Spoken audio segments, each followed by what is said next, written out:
नमस्कार दोस्तों, स्वागत है आपका एक और नई वीडियो में। मैं आपके साथ आ चुका हूं एक और नई वीडियो में। मैं इस वीडियो में बात करने जा रहा हूं, भगवान जो भी करता है वो अच्छे के लिए ही करता है। एक बारी की कहानी है।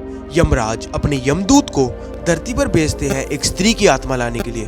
उस स्त्री की 3 छोटी छोटी बच्चियां थी। जैसे ही यमदूत वहां पर पहुंचता है तो वो दृश्य देखता है कि उसकी मां मरी हुई है। वो तीनों बच्चे रो रहे हैं। उनके पिता का भी देहांत हो चुका है, जिसकी वजह से वो यमदूत कहता है कि मेरे से तो ये काम नहीं हो पाएगा। मैं यमराज को जाकर मना कर देता हूँ और उनसे विनती करता हूँ कि इस स्त्री को थोड़ा जीवन और दान दे दिया जाए, ताकि ये अपनी बच्चियों को पाल ले और इसकी बच्चियाँ बड़ी हो जाए, फिर मैं इसकी आत्मा को ले जाऊँगा। जैसे ही यमदूत यमराज को ये सब बताता है तो यमराज बहुत ज़्यादा क्रोधित हो जाते हैं और कहते हैं, हे यमदूत, तू सिर्फ यमदूत है, तू भगवान की करनी को कैसे बदल सकता है। जिसकी वजह से यमदूत को इसका दंड यमराज दे देते हैं। यमराज कहते हैं कि तू अब इसी धरती पर जन्म लेगा और जब तक तू अपनी इस गलती पर 3 बारी ना हंस ले तो तू यहाँ पर वापस नहीं आएगा। तो यमराज का ये वचन सुनते ही यमदूत धरती पर एक गरीब व्यक्ति का रूप लेकर आ जाता है। तो वो रोड के किनारे फटे पुराने कपड़ों में बैठा था। तभी वहाँ से एक व्यक्ति जाता है और उसे देखता है और कहता है कि मैं इसे कंबल और कपड़े दिलवा देता हूँ, ये व्यक्ति नहीं तो ठंड में मर जाएगा। वो इसे कंबल और कपड़े दिलवा देता है। जिसके बाद उसे पता लगता है कि यमदूत के पास कोई रहने का ठिकाना भी नहीं है। तो कारीगर, मतलब जो व्यक्ति उसे कंबल देता है, वो जूते बनाने वाला कारीगर था। तो वो कारीगर यमदूत को अपने घर ले जाता है। तो वो रास्ते में उसे समझाता है कि तू मेरी पत्नी तुम्हें डांट सकती है, क्योंकि जो कपड़े और कंबल मैंने तुम्हें दिलवाया है वो अपने बच्चों के पैसों के थे, जिससे मैंने अपने बच्चों के कपड़े और कंबल लेने थे। अगर जो वो डांटे तो अपनी उसकी डांट सुन लेना। जैसे ही वो घर पर पहुंचते हैं तो उसकी पत्नी यमदूत को बहुत तेज डांटना शुरू कर देती है। तो पहली बार यमदूत यहाँ पर अपनी गलती पर हंसता है कि ये औरत समझ भी नहीं पा रही कि यमदूत इसके घर आया है, जिसके बाद इसके घर पर बहुत ज़्यादा पैसे आएंगे। पर ये इंसान की सबसे बड़ी कमी है, वो अपनी आज के चक्कर में आगे आने वाले कल की तरक्की को नहीं देख पाता। जैसे ही देवदूत मतलब यमदूत उनके घर आता है तो वो कारीगर का नाम पूरे शहर पूरे देश में हो जाता है। उसके जूते बहुत दूर दूर जाने लग गए थे, यहाँ तक कि सम्राट तक के जूते या इसी कारीगर पे बनते थे।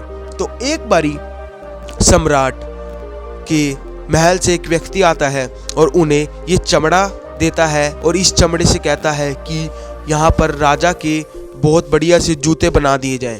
तो कारीगर कहता है कि भाई इसके जूते बनाने हैं, चप्पल मत बना देना, क्योंकि हमारे यहाँ चप्पल सिर्फ शव को पहनाया जाता है जब उसकी अंतिम यात्रा होती है। तो यमदूत क्या करता है, उस चमड़े से चप्पल बना देता है। जैसे ही कारीगर ये बात देखता है तो कारीगर यमदूत पर बहुत ज़्यादा गुस्सा होता है और कहता है, मैंने तुम्हें कहा था कि तुम्हें इससे सिर्फ जूते बनाने हैं, चप्पल नहीं बनाने।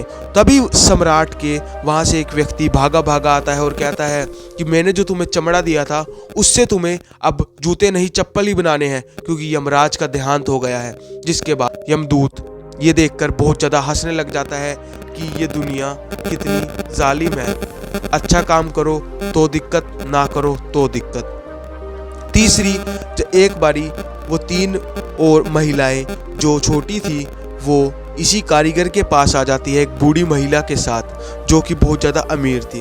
वो उन्हें आकर कहती है कि मेरे लिए एक सुंदर से सैंडल बना दी जाए। पर यमदूत उन तीनों को पहचान लेता है और सोचता है कि ये इतने अमीर हो गए हैं और उस बुढ़िया व्यक्ति से पूछता है कि ये आप तीनों की बेटी है।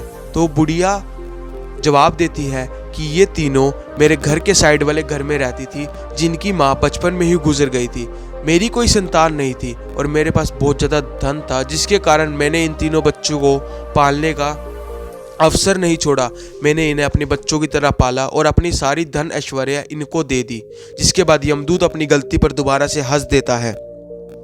तो यमदूत को अब समझ आ गया था कि भगवान जो भी करता है अच्छा करता है। अगर जो मैं उस दिन इसकी माँ की आत्मा यहीं छोड़ देता तो ये तीनों आज गरीबी में पल रही होती और इन्हें जितनी सुकून आज मिल रहा है उतना कभी भी ना मिलता। इसलिए भगवान जो भी करता है अच्छे के लिए करता है। अब भगवान हमारे अच्छे के लिए ही जो कुछ करता है, हमें उसमें खुश रहना चाहिए, क्योंकि भगवान कभी भी अपने बच्चों का गलत नहीं चाहेगा। तो गाइस, कैसी लगी आपको ये वीडियो? अगर जो आपको इस वीडियो से कुछ नया जानने को मिला तो हमारे चैनल को सब्सक्राइब और पेज को फॉलो जरूर कीजिए, क्योंकि हम आपके लिए डेली ऐसी एक वीडियो लाते रहते हैं और आपके जीवन को और बेहतर बनवाने का प्रयास करते हैं। मिलते हैं गाइस अगली वीडियो में, तब तक के लिए विश्राम।